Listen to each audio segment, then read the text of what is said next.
Maximum News. I'm Max. That's Syb. Second episode on the. No, I was about to say the Triple S League. Triple S Podcast YouTube channel. We got some breaking news, and what we like to do here is we like to jump right into stuff without all the big intros. Looks like Rockstar's sorry, Syb. I mean, they wouldn't have had to been if they didn't release the GTA Definitive Trilogy in an unfinished state. But check this out. I think what you mean is they're sorry. Sorry. They're sorry. Sorry. No, look me in the sorry on the bear rug. Yeah, in fact, we're going to make that the thumbnail for the video. Well, people will probably already know that when they click on it. The South Park meme. So, from Rockstar Games' main website, I'm going to read this verbatim. This just came out a few minutes ago. They're responding to the backlash against the definitive edition, for being glitchy, unfinished, cash grab, that sort of thing, all the pejoratives they can throw at it. I'm going to read it. Hi, everyone. We want to provide an update regarding the unexpected... Unexpected. Oh, that's a very interesting choice of words there, sir. Right, well, if it was unexpected, that really demonstrates, just how far you guys have fallen from the Rockstar that you used to be, considering how you seem to be the company that prize quality above everything else. And you can't even, do something as simple as making sure that a tree, when you put it in your game, isn't attached. It makes sure it's attached to the ground. Or when there's supposed to be a bridge, that there's actually a bridge there. Anyways. Unexpected, technical issues that came to light as part of the launch of Grand Theft Auto, the Trilogy, the Definitive Edition. Firstly, we want to sincerely apologize to everyone who has encountered issues playing these games. That would be everybody then. The Grand Theft Auto series and the games that make up this iconic trilogy are as special to us as we know they are to fans around the world. The updated versions of these classic games did not launch in a state that meets our own standards of quality or the standards our fans have come to expect. Okay, alright, yes. We have ongoing plans to address the technical issues and to improve each game going forward. With each planned update, the games will reach the level of quality that they deserve to be. Well, you know what I don't understand, Syb, is these were announced less than 2 months ago, right? They didn't have to announce it. They could have just let the rumors persist. For example, everybody knows after the deal that Konami and Bloober made that there's going to be a new Silent Hill game, but there hasn't been any confirmation.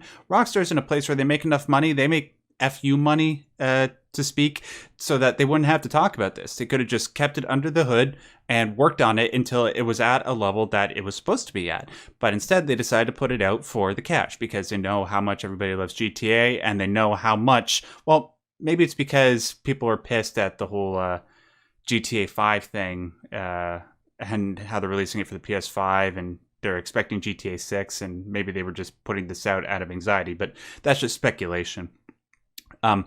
Where was I? A new title update is on the way in the coming days for all versions of Grand Theft Auto, the Trilogy, the Definitive Edition that will address a number of issues. We will update everyone as soon as it is live. Well, how kind of you.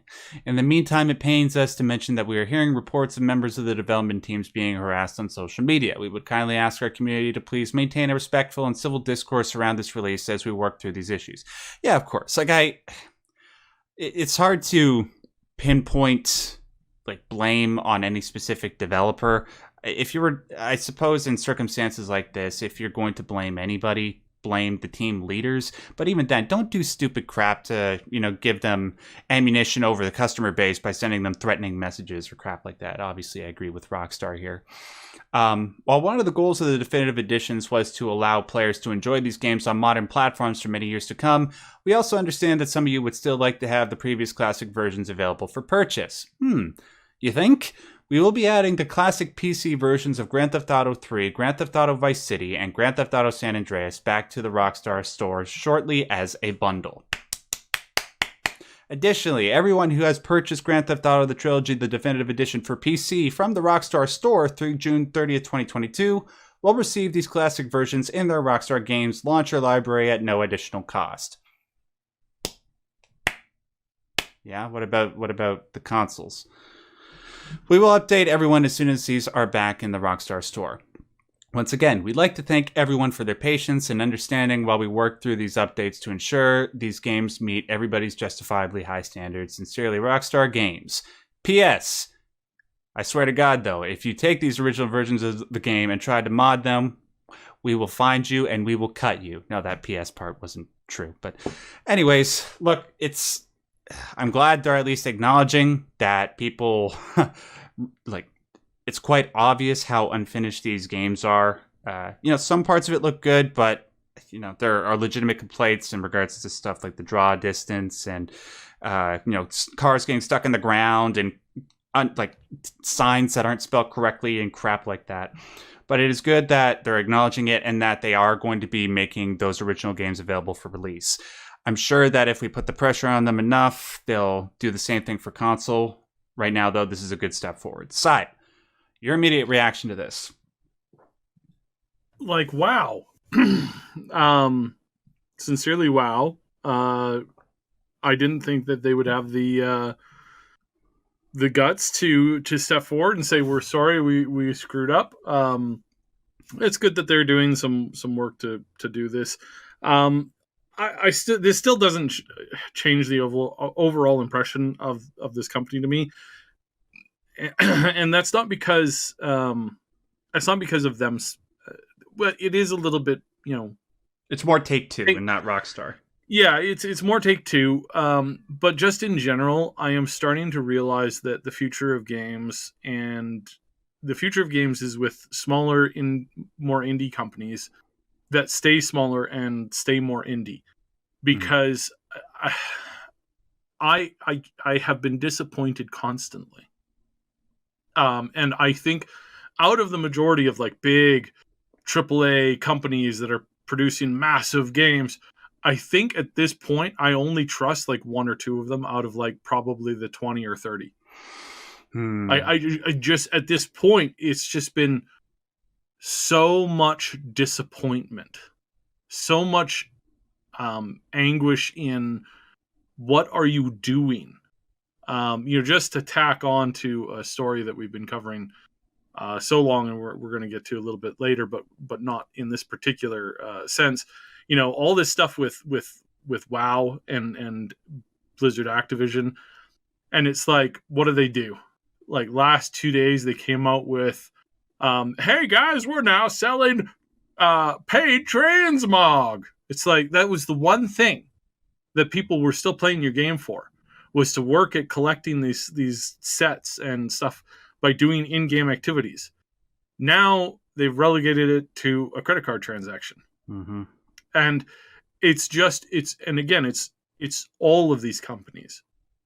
It started with EA, and it is now spread like a cancer through the majority of the industry, where they can't make a good game. They can't bring back a unique experience because they just don't know how to do it. They only screw things up. They only make things worse. Now, these guys are trying, so I'll say, at least they're trying. But it's like they wouldn't have needed to if they had learned their lessons from before. I look at Bethesda, and I see, and I think, and I hope, and I cross my fingers, and I pray that they have learned their lesson. Knock on wood, yeah. Knock on wood, hardcore. Has any of the other companies that have let me down over the last 4 years of gaming, have any of them learned from their mistakes? And I can full-heartedly say that I only think that Bethesda has shown signs. Now, I can't put that into stone because I don't trust them yet. I don't pre-order their stuff. Wait until the reviews are out. Wait until people have the chance to play the game and see what it's like. Don't pre-order this stuff. Please stop pre-ordering, because it's at this point now where it just doesn't matter anymore, because everything is garbage. And Bethesda, they really have to do really good on Starfield. They actually have to fulfill promises. They actually have to do a good job. And even then, I'm only passively hopeful. When you go to the grocery store and you're like, I really hope that they have those, those really firm, small red grapes and not the mushy, larger green ones. And then you walk past it and you go, just the mushy green ones. All right, I guess I'm getting a banana. It's like that level of excitement and other stuff, where it's just I'm so over them, and it's so disappointing. it just happened. It's just So happened too yeah, much now, and that's more or less what I think. yeah, and thankfully we do have those select few companies that we can rely on to consistently put out quality. Companies like Insomniac, From Software, Sucker Punch, and hopefully Bethesda, because as we've been talking about a lot lately, Starfield does seem to be set up to be a massive success based on everything that you've told me and all the news that's come out. But yeah, it's going to, for the foreseeable future, it's going to be companies like those and indie developers that put out games that are ethical and sort of cater to the desires of gamers, while the companies like, even though this is a positive step in the right direction from Rockstar, they're going to have to do a whole lot more with stuff like this before. Well, but what we see here is we see a root problem. Like this is only the tip of the iceberg stuff. Why did they release an absolute garbage game? Because they got rid of their QA, like the vast majority of the QA. They don't pay their QA worth anything to let them actually be competent in what they're giving back as far as feedback goes. They fired or let go a lot of their heart and soul team members because they just weren't as, air quotes, productive enough. Stuff like that. They've constantly cut back, and they aren't as engaged anymore with their players, their audience. Their audience will tell them something, then they'll go, oh, okay, all right, well, let's run it past some good old fashioned high level analysts, and they'll tell us whether or not this is something that we should think about. It's like they stopped listening, and they've stopped. In a lot of cases, they just ripped out their heart and became a corporate drone to the worst degree imaginable. Bowing to must hit record profits by giving players what they think we think they want. It's that robotic, blasé, because again, it's like if you don't care enough that one of your employees was physically and sexually assaulted, and again, I'm not talking about Rockstar here and now, but we can add to Rockstar if you don't care that your entry level employees aren't making enough money to live a reasonable life, then you've lost the plot, and soon you'll lose your company, because your company starts with those people. And if that foundation is rotted, or if it falls away, or if it's corrupt, or if it doesn't listen to the actual players, if that first layer is worthless, then the whole tower is going to fall over. Well, let's hope that when I'm starting to think, speaking of Activision Blizzard, that when the floor sort of falls out from beneath them, that will sort of create a chain effect that starts to affect all the other companies and how they operate. But sorry, go ahead. Yeah, no, that's it. Oh, okay, that's it's just a disappointment to see, and steps like this. In the moment, it sounds great. In the moment, you're like, clap your hands, yay, we did it, guys, we did it, boys, let's go, we got some justice. But are they actually going to do anything about the systemic issues that are plaguing their companies because they no longer care about the players or their baseline workers? Right. And I think, again, I look at this and I'm like, oh, yay. And then I roll my eyes and I go, oh, I guess we're back to business as usual. I guess we're doing this song and dance again of we're sorry. We're sorry. And are they going to be back in another 6 months saying, we're sorry, we're sorry? How? Because this is again, I come back to Blizzard because it's just so incessant. And again, I could be using EA as an example as well, because it's like EA first time they screwed up. Oh, we're sorry, guys. We're sorry. Yay, you like our games? We got Commander Shepard. It's gonna be great. We're gonna get more stuff. You're gonna love it. And then the second thing happens, and we got the Star Wars. You're gonna love the Star Wars. It's gonna be great. And then the next thing happens. Hey, we still got other stuff. It's coming. It's gonna be there. It's gonna be great. And then it happens again, and it's like, how many times can they say we're sorry, and how many more times are we gonna come back to it? Like, that's the question, right? That's the big question in the room right now is like, well, what are we gonna get? How much of it is gonna be like an absolute train wreck versus how much of it's gonna be like actual progress in the way of like actually progressing things? Yeah. Fingers crossed. I share the same pessimism as you, dude. It's the same thing, like you just pointed out with EA. You know, they mess up, then they do one or two things that are good, and then they just perpetuate the same vicious cycle. The only way you're going to be able to stop, I think, you know, it's gotten to this point.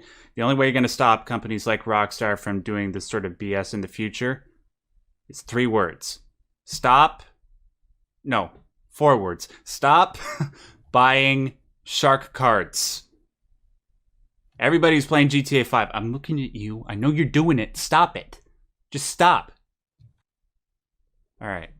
Let's move on to the next one. A little bit of good news. And speaking of companies, big companies that seem to actually be doing 1 or 2 things right, unlike all the other companies that are sort of messing up, got a little bit of Halo news. In regards to Halo Infinite, the multiplayer came out for it on Monday early. We talked about it on the last podcast. No, not on the last Maximum News. We talked about it on the Augmented Reality podcast. It's pretty good.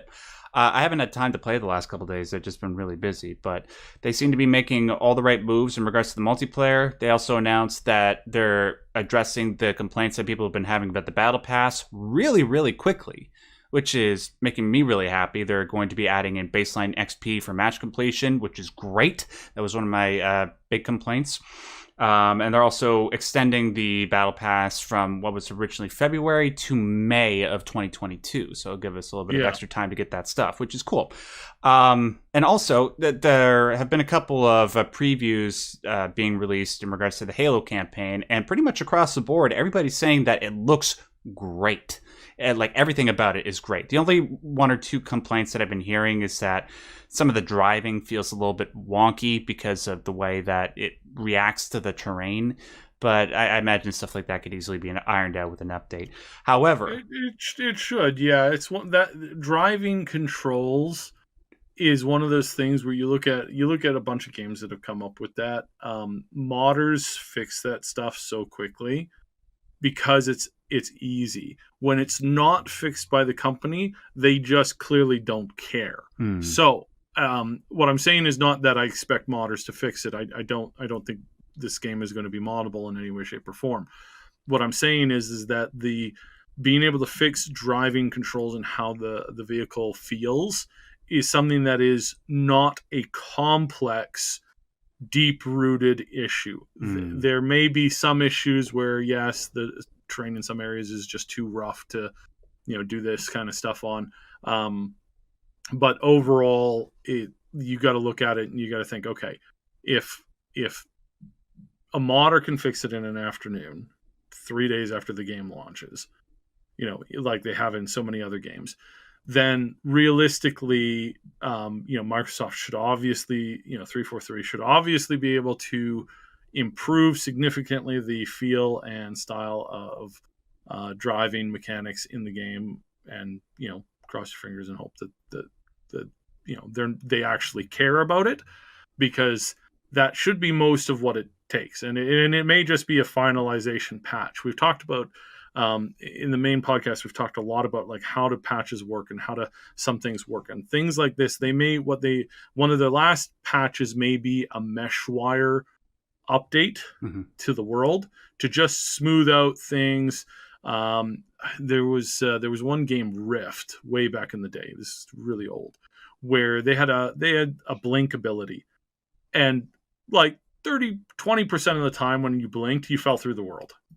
And it was just one of those, like, there was a particular player class that you could make that relied on them, and it was your big damage, like finisher and opener. So you're fighting this big boss, you're really close to dying, they're really close to dying, you're like, do I chance it by hitting the forbidden button? Let's go, let's do this. You hit the forbidden button, and it's like a coin flip. It's like, do I get the loot, or do I fall through the world, die, and spend another 15 minutes filing out a bug report and then getting, teleported back over here? Mhm. It's like, which of those do you do? Now, I use this as an example because that was a huge constant problem. There were a bunch of fears and other things that would send you falling through the world, and it was atrocious. It was so bad. I'm like, this launch is screwed, man. They are not going to get this launch. This is a comet headed towards a what's that? What's the heaviest material in known space? Neutronium zero matter or something like that. Right. It's like they're going to hit that and they're just going to like implode. Actually, one patch later, they fixed their mesh wire system and I never fell through the world again. Good. And so that's one of the, so I bring this up as an example. The mesh wire, the textures, like how they interact with the world, how they interact with the vehicles, how they interact with the players, that is something that you do. Typically, you do want to like do a once over, like really near, like right near your like last, like, you know, ship the build, right? And if it doesn't get screwed up, if it's not broken, if it works fine, then boom, you got it, you're done. Like it's going to be great, and that's going to be an issue that very few people are going to know about.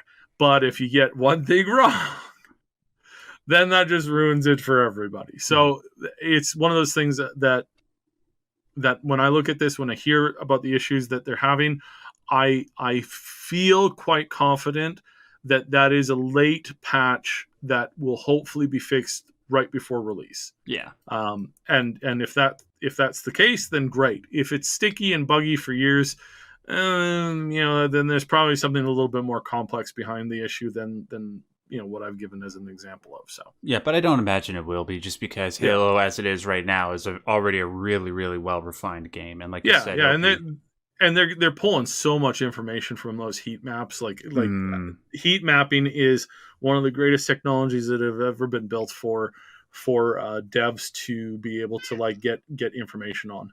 Yeah, Hello, kitty. She's excited about Halo 2, or he. No, she. My bad. Okay, so so on the whole, Halo, things are looking really, really good for Halo, which is great for a AAA release game. However, there is a little bit of news that came out today or yesterday. I don't recall. That apparently one thing that was already delayed from the initial release of the game, which is co-op and Forge mode, is going to be delayed again.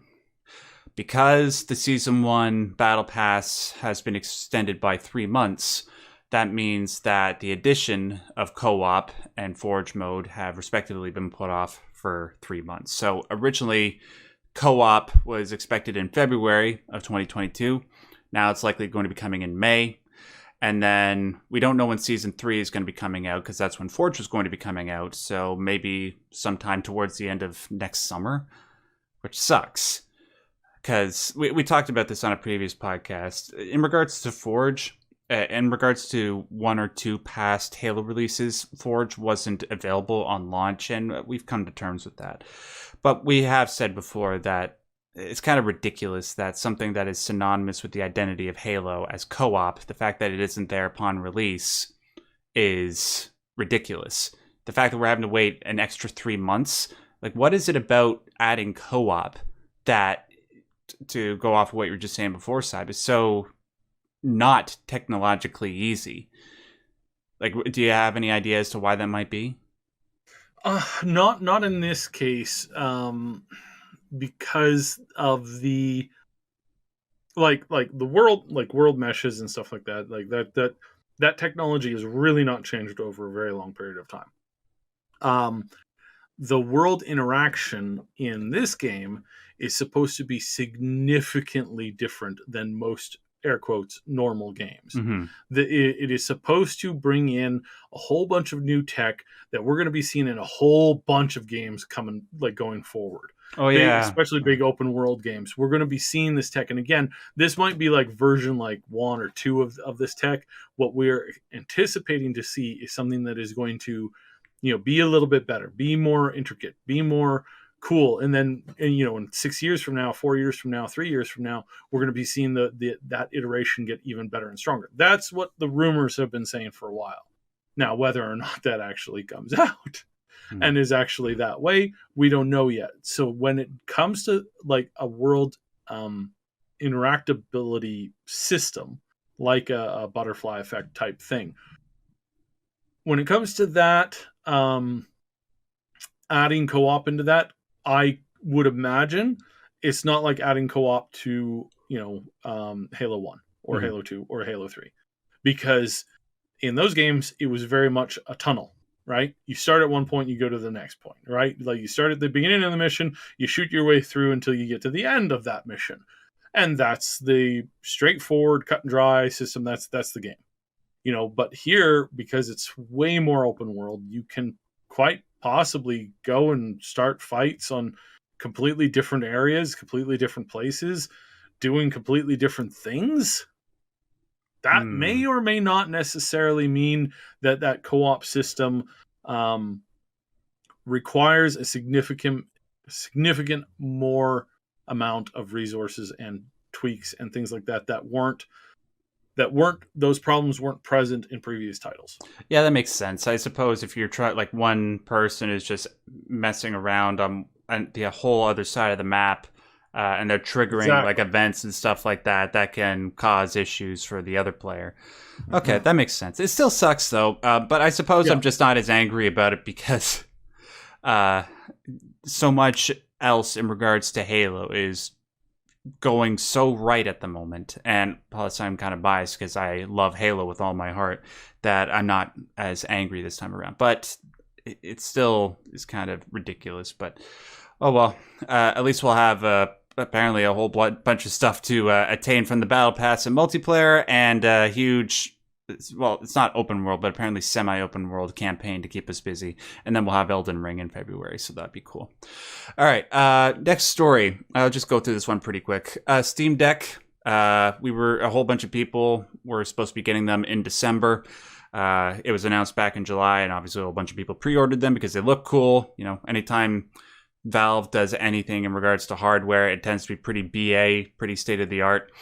Unfortunately, though, due to global supply chain issues and the obvious lack of semiconductor chips, which has already made it difficult to get a PS5 and a Nintendo Switch and stuff like that, it's going to be delayed until February 2022. Not really much else to that. Kind of sucks. I was thinking about maybe getting one for my girlfriend for Christmas, but looks like that won't be happening. Yeah, any thoughts in regards to that? The tech issues that we are having right now are pretty big and extremely problematic. Yeah. We really need something has to give sometime soon. So, yeah. Hold on to your horses and your old computers because problems. Yeah, that's all I could say about that for now. Yeah, don't get so overzealous about overclocking your GPU at the moment because you don't know about what could happen, because that's also affecting your ability to be able to get like some of the more top of the line 30 series from NVIDIA and stuff like that. Just be cautious, and hopefully things will get sorted out in the next few months. That was just a quick story. Next one, got a few more. Public petition coming from the employees at Activision Blizzard. This is kind of encouraging because we're talking about how big companies aren't being held to account for their unethical business practices.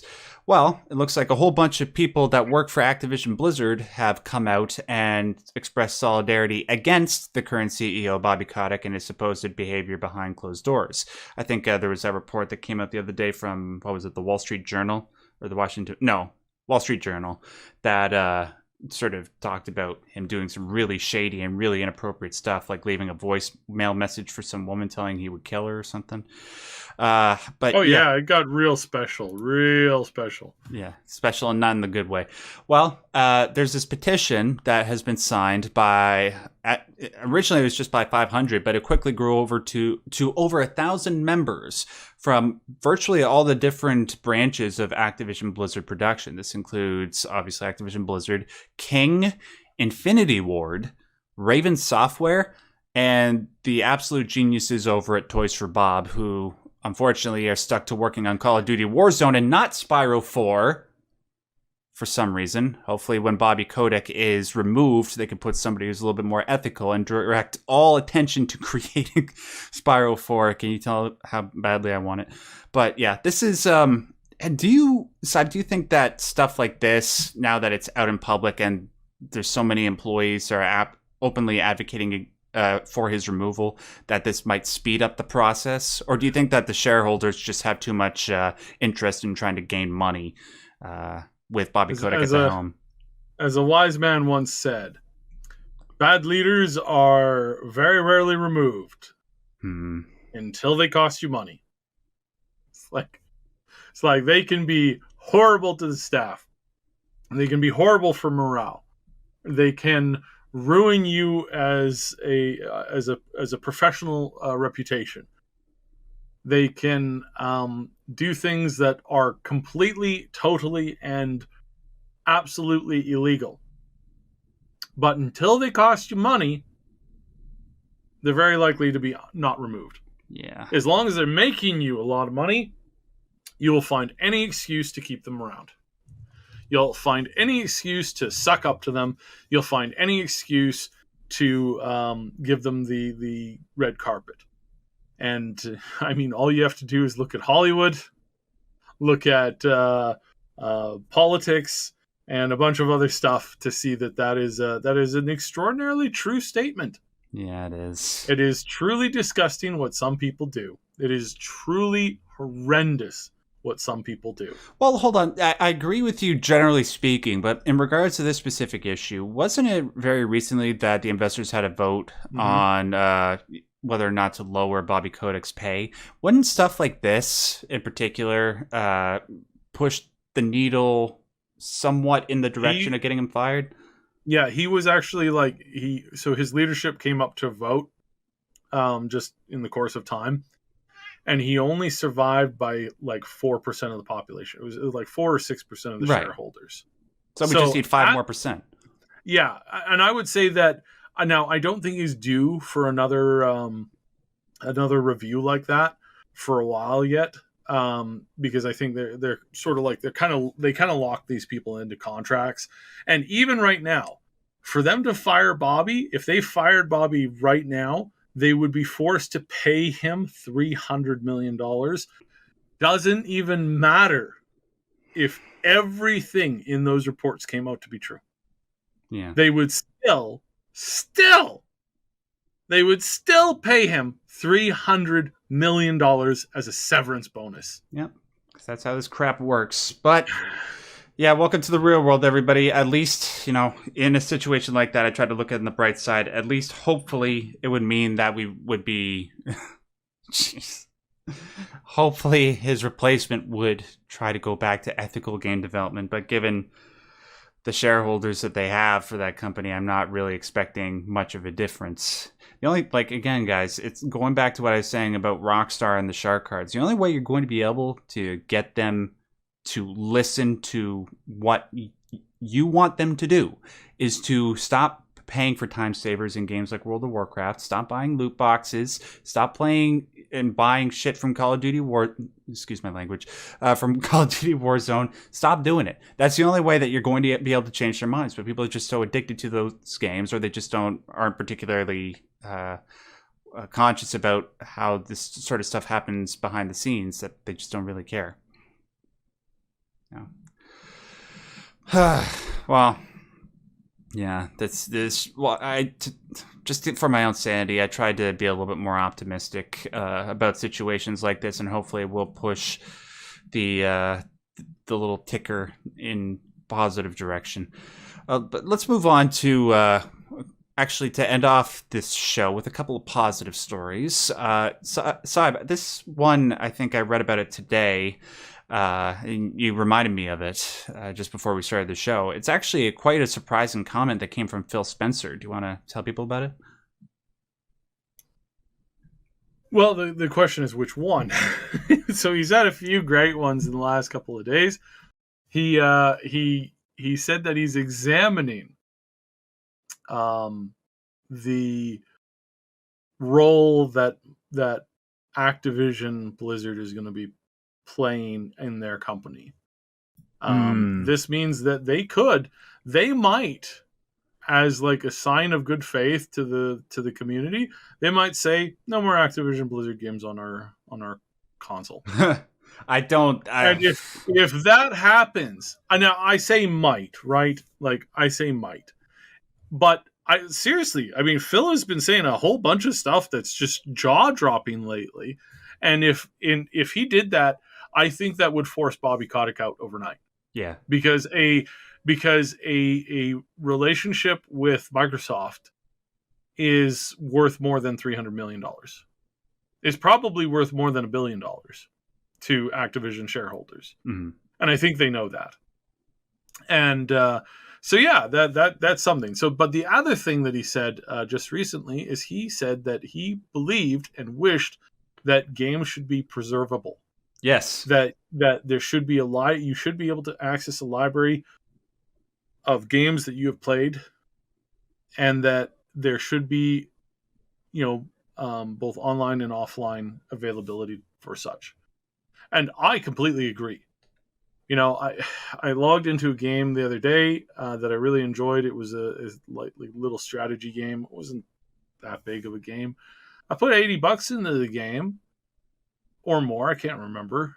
And it's just off now. Servers are down. Yeah. I can never play with my characters again. I think that's reprehensible.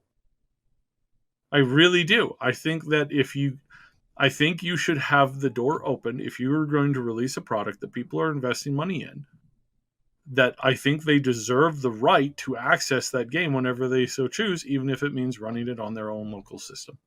Yeah. And I especially believe this for MMOs. I really do. I really think that something needs to be done. There's been MMOs that have shut down where, people valued them, and they valued them at certain points. Now, exactly how you handle that, that is a big question that I don't have an answer for immediately. I could the most I've got, the best I've got is some rough conceptual ideas. I don't have an actual concrete plan in what or how to approach the answer to these questions. Mm-hmm. So it is good to see somebody like Phil talking about it, because if there's anybody who can set up an actual literal museum of video games, it's Microsoft. I believe it's no, not Microsoft. I believe it's Phil, because whatever Phil does in wherever Phil is 10 years from now, if he goes, I think I want to build a video game museum. Now, he's not that old, but you get what I'm saying. It's right. I want to build a video game museum in my old age. I think it's important. I think he could get it done. I don't actually think that Microsoft is a little overrated as far as who's running the upper echelons of that company right now. It's not that great. Things are not going tremendously well. It's not not like in the peak days of growth and stuff like that. Right. It's actually kind of funny to note that right now Microsoft is doing okay, and the one department that's doing amazing is actually the video game department. Yeah. So that's pretty cool. That's pretty special. That's interesting. So I think this Phil is the guy who can, in the future, at some point, pull enough power and leverage together to make this kind of an idea happen on some level. So I hope he gets on it. I hope that he pushes this, because this is super cool. I'm really, really, really, really interested in seeing this kind of move forward. So, yeah. Okay, so I'll address the two things that he said. First of all, if he said that we are not going to allow any other Activision Blizzard games on our platforms, I will go out and buy an Xbox Series X immediately. And I will sign up for Xbox Game Pass just to have the balls to do something like that. Plus, I've just been a fan of what Phil Spencer has been able to do, bringing back the Xbox from the precipice of death over the last console generation. Bringing stuff like Xbox Game Pass and backwards compatibility. Been a huge fan of the stuff that he's been able to do. If he did that, I would feel kind of bad for doing it, but I would be compelled to just worship at the feet of Microsoft a little bit. And then secondly, in regards to emulation, of course, I agree with you. One big example that came to mind about games that are unplayable recently for me is I've been doing research into the Matrix universe. I did a video on it a couple weeks ago, and just in anticipation of the new movie coming out in December. And I realized that there was this old, I remembered that there was this old MMO game called The Matrix Online.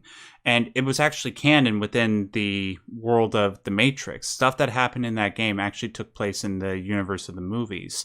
And check this out. For those who have watched the new trailers for The Matrix Resurrections, if you're wondering why Lawrence Fishburne isn't there playing Morpheus, well, you would have to play The Matrix Online to figure out the answer to that question. But you can't because the service ain't around anymore. And apparently it was a pretty decent game. But yeah, you just don't have the ability to play that. And it's not just the case with something like that.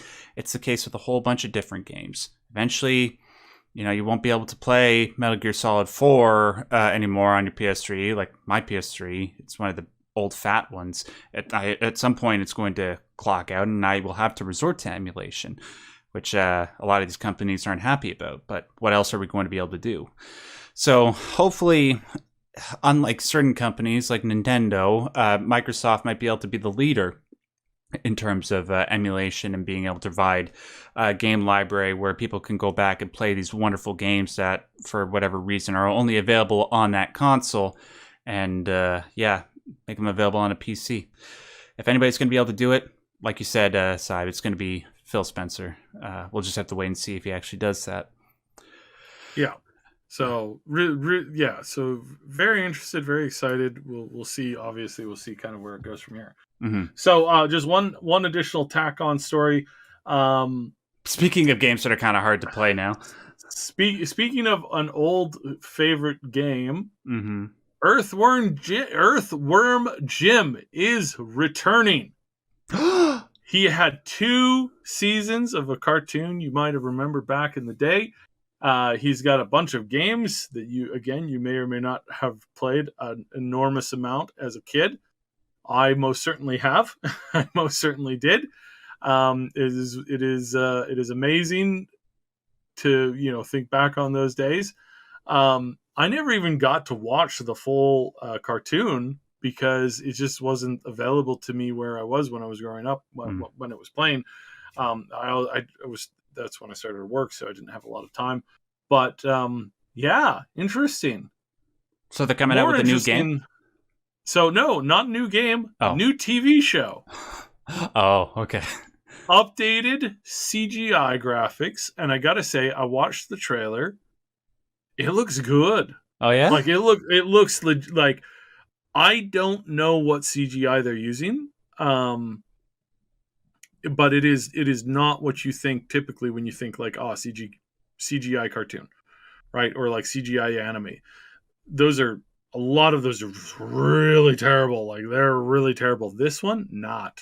Like they had Jim sit down answering questions in an interview type setting, and wow, like really wow. If that's the level of like animation detail and stuff like that, it's great. And they're really wrestling. I gotta say, I'm really proud of them. They're wrestling deep, really deep, like core to the human experience questions.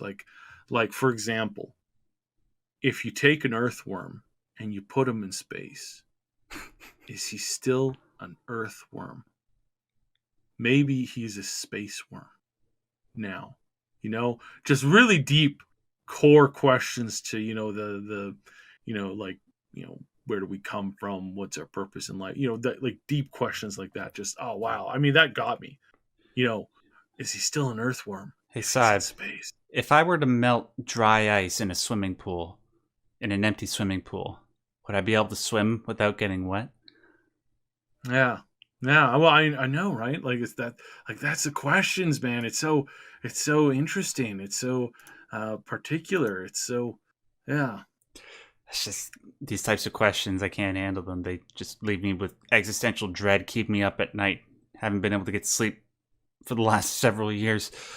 Well, I'm actually looking at the trailer for this show right now, and yeah, you're right. The animation quality is pretty good. It reminds me of like a high quality type Space Jam or something. Right. Yeah, it looks really good. I unfortunately, I don't know. Now, I also have it on good authority that they may or may not be addressing his relation with the worms from Dune. Hey, that's a big question. We want to know the truth on this. Earthworm Jim, are you in fact related to the worms in Dune? I don't know. I think he should answer those questions. I don't know if they're going to get around to answering that or not. So I don't know. We'll see. This is such a weird way to end the podcast.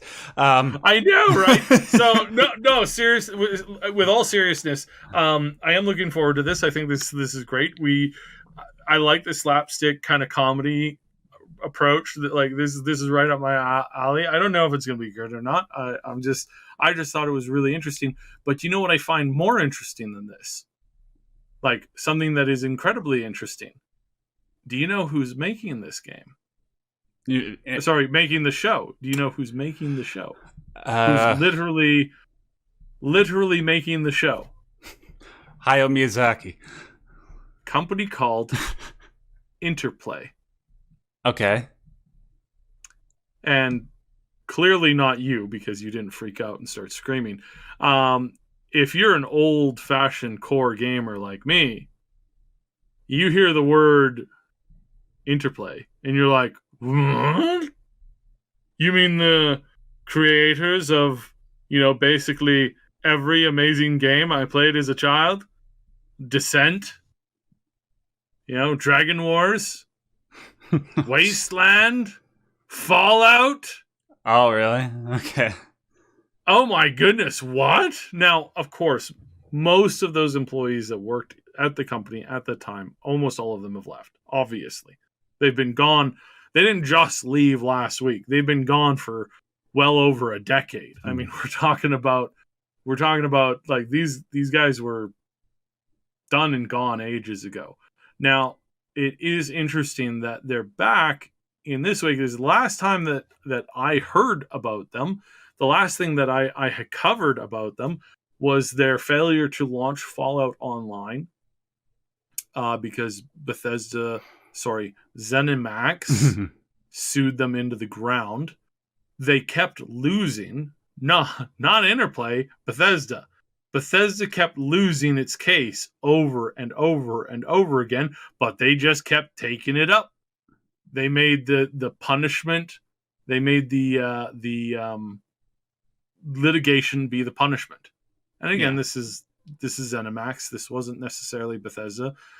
This was a bunch of scummy, dirty people who one of them is definitely he passed away. So that was the story behind that. So this is interesting. I literally like a lot of stuff about this story really piqued my interest.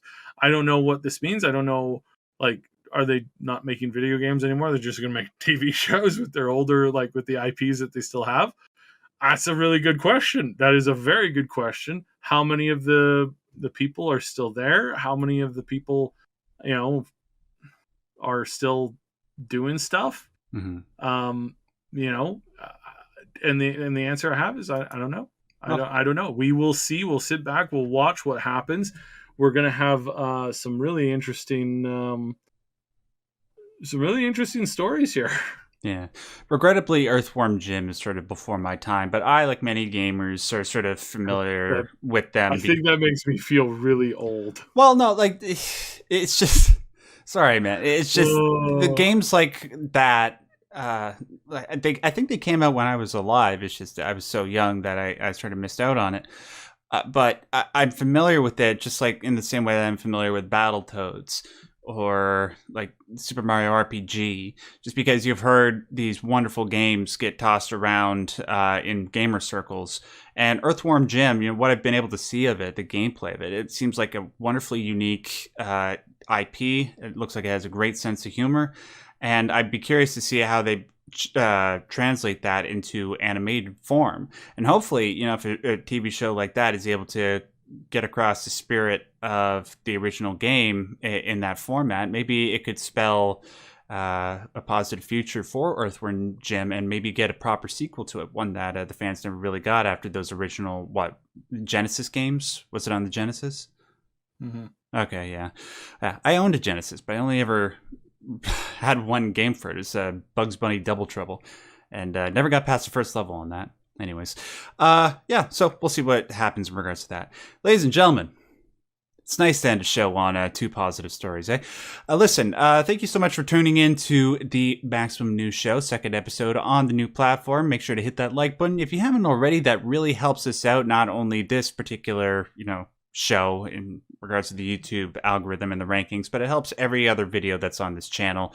It helped me out too. If you're here from my personal channel on YouTube, if you want to help me out, that'd be great. Syb, do you want to just tell people about the other channel, the main channel, and where they can find that? Yeah, if you just found this and you're like, wow, these guys are really cool. First of all, thank you so much. We really appreciate you. And hey, you're pretty cool too. Pop by our Discord, but you might also be happy. Yes, you handsome W, but you might also be interested to know that we actually have a much bigger main channel in which we cover like game guides and stuff, and we're changing up some stuff because it turns out YouTube really doesn't like multiple forms of content on the same channel. God forbid. Oh Lord. Join us over at the Triple S League on our main channel. Join us over here. And if you found us not on YouTube and on Rumble or some other service, hey, thank you for checking us out here. Follow us here, and especially if you're on Rumble, because we're going to be doing a lot more stuff on Rumble. So please subscribe and follow us because we're going to be launching a ton of stuff. We are wrapping up a project that I cannot talk about.